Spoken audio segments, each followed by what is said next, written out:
Karachi port. Boom. How a crisis is rewriting global trade. Hello everyone, and welcome back to our YouTube channel, Maz Reporter. As the Gulf burns, Pakistan's ports are rising, ships are changing course, trade routes are being rewritten, and in the middle of it all, Karachi has become one of the busiest ports in the region as Port Qasim and Gwadar become the new heartbeat of regional trade, while the Islamabad Accord is also in progress. Today, we break down how a global crisis is turning into a strategic opportunity for Pakistan. Let's start with what's happening right now. Because of rising tensions between the United States, Israel, and Iran, the Strait of Hormuz has become too risky for many shipping companies.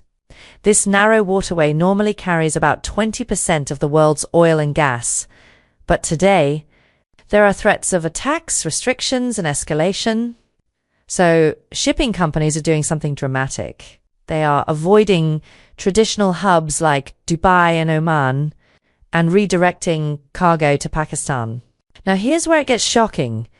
In all of 2025, Karachi port handled around 8,300 transshipment containers. But in just the first 24 days of March 2026, it handled over 8,300 to nearly 8,900 containers. That means, in less than 1 month, Karachi matched and even exceeded an entire year's activity. That's a jump of around 1,400%. And it's not just containers. Daily cargo movement has exploded. On one day in March, the port handled nearly 169,000 tons of cargo.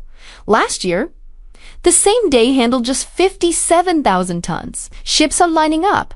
Queues are growing. At times, up to 31 vessels are being handled in a single day. So why Pakistan? 3 main reasons. First, safety. Pakistan's ports are outside the immediate conflict zone. Second, incentives. Discounted charges, free storage, faster service. Third, location. Close enough to reroute efficiently, but far enough to avoid risk.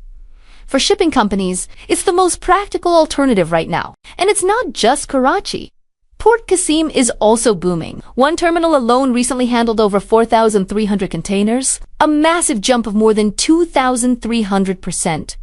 Gwadar Port, further west, has also seen activity more than double. It recently welcomed new cargo ships and is being positioned as a future regional hub. What this means economically. Now here's the key point. Most of this cargo is not staying in Pakistan. It's transshipment. That means goods are passing through, on their way to other countries. But even then, Pakistan benefits. More jobs, more transport activity, more economic momentum, even railways are expanding, with new plans to connect resources directly to ports. At the same time, Pakistan is securing its own energy supply. Multiple fuel tankers have already arrived, carrying over 176,000 tons of petrol and diesel. A government-led committee is now working to keep fuel prices stable and avoid shortages. So while global supply chains are under pressure, Pakistan is building a buffer. But the story doesn't stop here. Pakistan is now playing another role, a diplomatic bridge. Right now, it is acting as a go-between for the United States and Iran.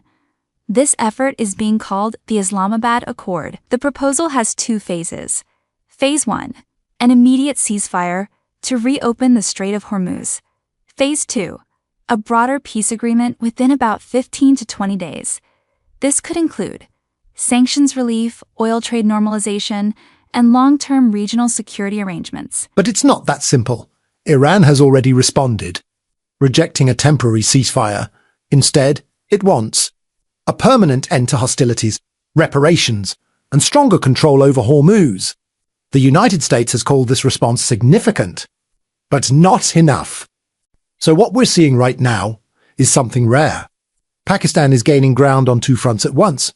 Economically, its ports are becoming key alternatives in global trade. Diplomatically, it is stepping in as a mediator between major powers. But let's come back to reality. Karachi port boom will not last forever. When this man-made crisis ends and Hormuz becomes safe again, shipping will return to traditional Gulf hubs. So the real challenge is this. Can Pakistan turn a temporary surge into a long-term advantage? To do that, Pakistan will need better infrastructure, faster operations, and long-term policy stability. If it succeeds, it could become a permanent player in regional trade. If not, this moment could fade just as quickly as it arrived. Right now, the world is watching a shift in real time. Trade routes are changing, power dynamics are evolving. And for this brief moment, Pakistan is right at the center of it all. A crisis for many right now has become an opportunity for Pakistan. What do you think? Is this Pakistan's moment or just a temporary surge? If you found this breakdown helpful, then do drop your thoughts below. Stay informed, stay safe. I'll see you in the next one. Subscribe to our channel, Maz Reporter. Thanks for watching. Peace.